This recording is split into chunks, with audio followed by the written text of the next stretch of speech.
Hello, friend, and welcome back to yet another episode of Beyond the Shallows. I am your host, Jason. So glad that you are hanging out with me today. This is going to be a brief episode talking about connection. What do you do if you feel like you are disconnected inside the church? How do you fix that? How do you go on from that? Is it time to leave the church? Is it time to get more involved? Where do you get involved? How do you approach feeling disconnected? And sometimes that can just be a season. Sometimes you just feel disconnected.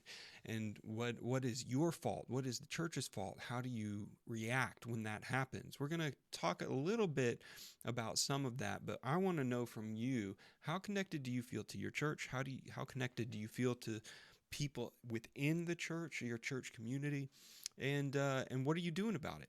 Are you actively pursuing anything right now, or are you just sitting back and wishing that things were better, or maybe it's going great? I want to hear about that too. So let me know in the comments section. If you're on YouTube, send me an email at jason@youthworshiptraining.com.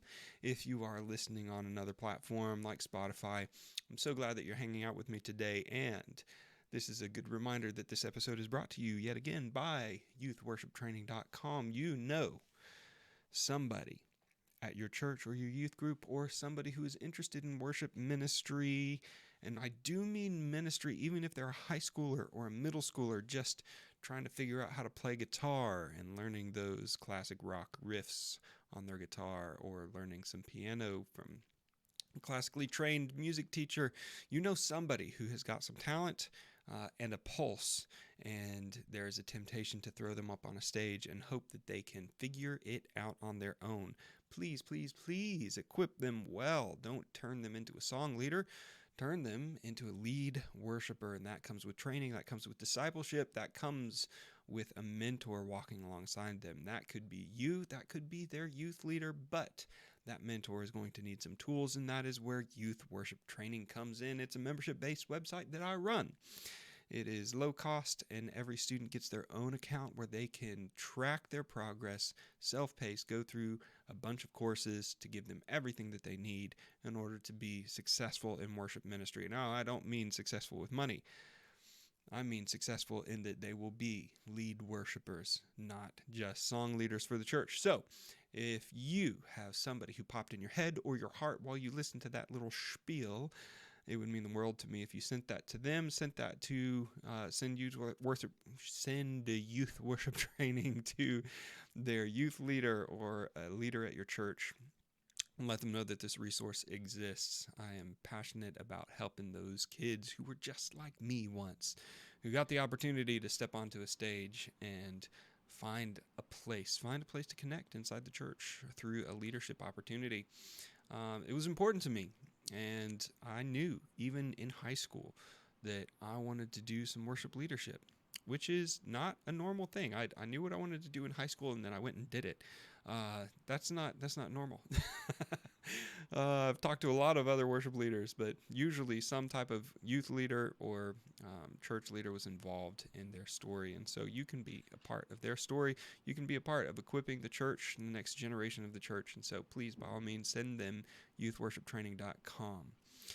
So, what do we do about feeling disconnected in the church? And what I don't want to do is start talking about feeling disconnected in the church, and maybe you were feeling rather connected in the church, and I start talking about it, and suddenly you're like, oh no, I'm disconnected. If you feel connected to your church, that's great. But I know that everybody that I normally talk to has some type of, man, I wish that my church had fill in the blank. I wish that my relationships at the church were fill in the blank. Talk to plenty of single people who, oh, I wish that my church had more people my age who were single, right? And so there's tons of issues that can be brought up surrounding this topic of feeling isolated, feeling alone, feeling disconnected, feeling like there's a lack of community, a lack of relationships, a lack of a place for you to belong inside the church. And we could talk about all of those little nuances. Please, by all means, let me know what you want to hear about, and I will gladly go down some of those rabbit holes. But I just want to talk a little bit more in general and make you aware of a problem that I have seen inside of the church that nobody really knows how to address very well. And I'm not saying that I've got any of the answers, right? I'm just saying, like, it's better for us who are involved in the church to be aware that there is something going on, and that some people are kind of being left out or left in the wind a little bit, and you can be a part of bringing them into the fold, helping them feel like they have a place, like they are loved and taken care of. So those people are college students or postgrads. Now let me explain. For me, I thought that I was alone in this feeling of like the church has maybe let me down a little bit as soon as I got out of college. And what happened was I went to a very small Christian college. My high school, my inner city public high school that I went to in Knoxville, had about the same number of students as my college did, and so it was a very tight knit group of us, just a few hundred in our graduating class, which creates a really cool community. And that is not the problem, right? In fact, the community aspect of college was one of the biggest selling points for me going into school. In fact, I went to Bryan College up on the hill in Dayton, Tennessee, and we had two buzzwords that everybody knew my freshman through senior year, and those were worldview. The school is known for its worldview training, and that you know incredible teachers that had a really good grasp on how to approach biblical worldview, and really a push for apologetics, and personal apologetics, which that has been really, really helpful to me, to press into those areas of life where it's like, okay, I need to shore up my faith with some facts, right? That's where, digging into archaeology and, digging into history and history of the church and philosophy and all of those things can be really, really helpful to shore up your faith. And so worldview is a big one, but the other big buzzword was community. And we tried to build a Christ-like, Christ-honoring community in college. And not everybody has that opportunity. This is a Christian school. There was kind of that expectation there, and they did a pretty good job. Like and it was so cool because it was good, and I didn't know how good it was until I left. And I should have listened to all of the people who had come before me, talking about the college community and how much they missed it and how connected they were.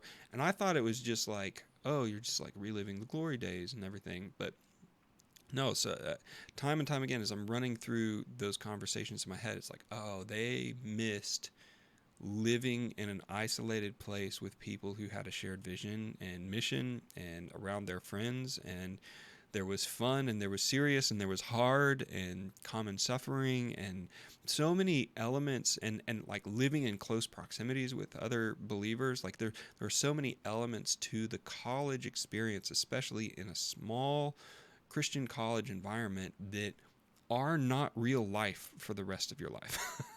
You are put in a place where you are rubbing shoulder with people very often. You get to know people in a very real way. It's kind of hard to hide who you really are. And so the people who love you end up loving you because they know who you are, because you can't hide it from them, because you're so close to them. And then at my school, it's up on a hill. And so, if you went to the cafeteria, you didn't need to go anywhere for food. A lot of times you could go weeks without ever going down into town, seeing anybody that wasn't related with the school. And so, this isolated, tight-knit community. And so the community didn't really even have to be a buzzword. It just happened at school. And I think that that's the point. It just happened naturally. And some of those elements are true regardless of where you went to school. If you went to college at all, or if your high school experience was a really tight and formative time of your life, like, you can look back and see some of those same elements that create community. It just naturally happens, and it creates an environment where you are able to connect. And you see it all the time with the band geek squad, or with the football team, or there's something about school and common suffering and and doing a thing together, having a shared goal, a shared vision, shared mission, that helps get people on board and build friendships in the process when they don't even realize that that's what they're doing. And then the problem is, you graduate, you go out into real life, and then suddenly you're slammed with the reality that the rest of life isn't like that, right? Like, you might have some form of community, some type of relationship with people that is a little bit more tight-knit because you work with them and you see them every day, but it's not necessarily coming from the church. And so it's a huge hurdle for the church to overcome, this concept of there is a thing missing in our relationships because of a lack of time spent together, a lack of proximity with each other. Because if you're just going to church on a Sunday morning once a week, especially if you go to a big church and they don't know whether or not you're there or not every Sunday, and if you're not going very regularly, my goodness, like, it is impossible to build community. A community and connection takes time. It just takes time. And so if you're not there every time the doors are open, and a lot of us can't be because of schedule, because of work, because of kids, because of sports or whatever, then it's very, very difficult to feel connected inside the church. And so my personal assessment, if you want to take a personal assessment to figure out if you've got the post-college problem, the post-grad problem inside the church, is very simple. A couple weeks ago, we talked about Dunbar's number, talked about having, and if you haven't heard that episode, he's an anthropologist, Robin Dunbar, and basically he had these different categories for friendships, where scientifically your physical body can handle having anywhere from 1 to 5 really, really close friends with, like, no secrets. The closest people you'll ever be to, you can have about 3 to 5 of them. 1 to 5, really. And then the close friends, like really, really bosom buddy friends, really close friends, you can have around 10 to 15 of those. That's what your physical body can handle. And then there's 150 people who you can be, like, friendly with. You can have them as friends. You would stop and talk to them in Kroger, right? And that's about all that your body can handle. That's all that your physical brain can manage as far as maintaining the knowledge and the time and the relationship and the physical side of the physical limitation to those relationships. And that other episode talks about the science behind why that is a lot more. But what I would do is just cut each of those numbers in half and figure out if you even got, like, half of your tight friends in the church, right? So do you have 1 or 2 of your closest friends who are going to church with you? Do you have 5 people at the church who are close friends, where if there was a fire at your house, you would call them, right? Do you have 5 people in that? And the 1 or 2 can be in the group of 5, right? And then outside of that, do you have 20 people at your church that if you bumped into them at the grocery store, you would say hi to them? If they were eating at a restaurant, you would come over and want to talk to them, not try to avoid them, right? Do you even have that many people? And if your answer is, honestly, I don't know anybody at my church is kind of too large to get to know anybody, then that's a big problem. You are disconnected from the church, because the church is not the building, right? And the church is not what's plastered on the walls of the church. The church is the people inside of the church who are carrying out the mission of that church. And so if you don't have some close relationships inside the church, I'm sorry, but you are not connected. You are not connected, and you have isolated yourself. Even by surrounding yourself by Christian influences, it doesn't mean that you are connected to the body of Christ. You have to have some friends inside of church. And so if you realize if this is a light bulb moment for you, man, I don't think I have those numbers right now, then this is your challenge to get more involved, to carve out some space, carve out some time in order to develop some of these relationships and to get some closer friends inside of the church. Now, once you do have those friends inside the church, you need to look at your church's mission or vision statement and see how you and your friends can get involved in accomplishing that in your area.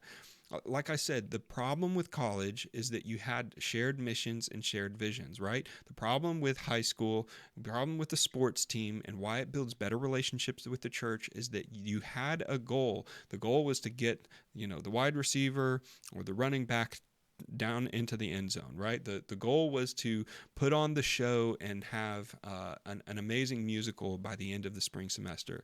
The goal was, to put on a really cool event with your student government and have a space where your college buddies could all hang out and do a movie night on the quad, whatever. It doesn't matter. There's a common goal. The goal is to pass, right? The goal is to not flunk out of school. The goal is to, make some connections. Maybe many people in college, the goal is to find a wife or a husband, right? Like find a spouse, right? There's a shared common goal. There's a shared common vision. And in the church, the goal should be for you to look at the mission and the vision of your church and make sure that it's something that you want to be doing, right? My church right now, its mission and vision statement, I'm not going to get this word for word, but it's basically to invest in our community, inspiring all to follow Jesus. And then the mission that's the vision statement. The mission statement is to make disciples of all nations. Okay, and so you've got invest, inspire, and make disciples, right? Those are the three things that my church is trying to accomplish. And so who am I doing that with? Is there any way in my life that not alone as an operative of my church as an organization, but together with one or two of my friends, is there somewhere in my life that I am investing in my local community with another church member who it would even be better if they were my friend, right? Is there any way? So invest, inspire. Is there any type of teaching? Is there any type of way that I live my life? Is there anything publicly that I'm doing that I can do alongside another church member, even better if they're my friend, to inspire somebody else to follow Jesus, right? With the way that I live my life. Is there something publicly that I'm doing that inspires people to follow Jesus? Is there any way that I'm making disciples? Is there any way that I'm investing back into my church, using not just whoever I'm assigned to serve in the nursery with, but are my friends involved with that too? Am I sharing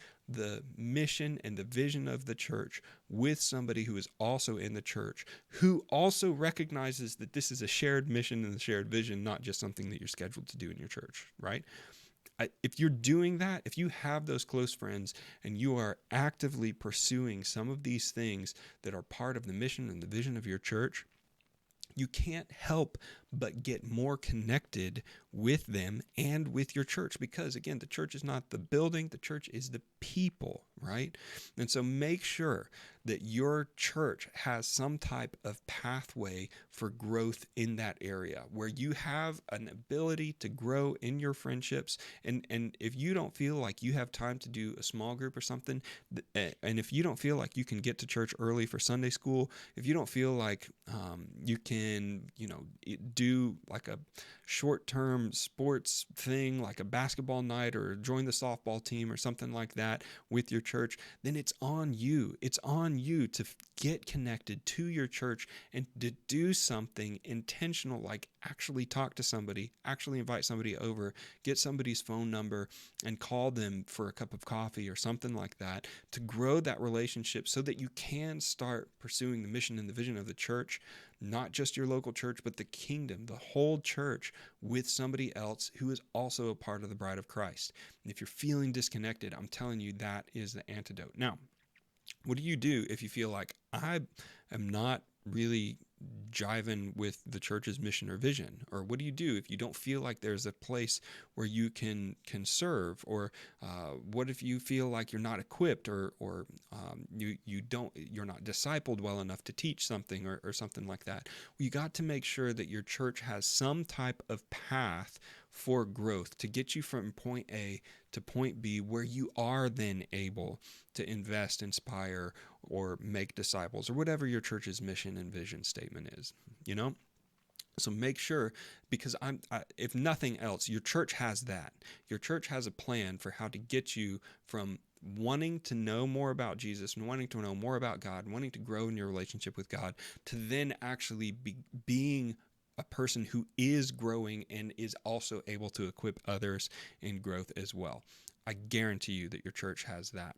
So the whole point of this is that if you are feeling disconnected inside the church, there are two things that equal success. It is the actual church plus you, right? That's the math problem. You plus the church equals success, right? Now, and remember that the church is not the organization, it's not the leadership, it is the people who attend your church. You've got to get connected with them and connect that relationship also to a mission, also to a vision, also to a shared common goal, and then go and do it. And don't just be able to define that, right? Is what I'm saying. Is that don't just say like, oh, I know what the mission, the vision is. I am attending this event where this thing is being accomplished, and I am attending with this person. Now, how do you get creative and figure out ways that you can accomplish the mission of your church, which God has laid upon the leadership of your church in order to advance the kingdom in your area? He wants to use you, and he wants to use your friends, and he wants you to grow deeper in relationship with them, because they're going to challenge you to grow deeper in relationship with God, and then he wants to grow his kingdom and invite more people into the flock. I hope that you found this to be encouraging and challenging. As always, a great way that you can disciple people is by getting involved with their youth worship training.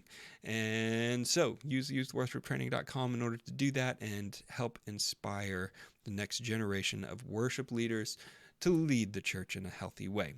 Thank you for hanging out with me today. Thank you for listening to me rant a little bit. And my dear friend, I hope that you have a wonderful, wonderful week, and I'll see you again next Friday.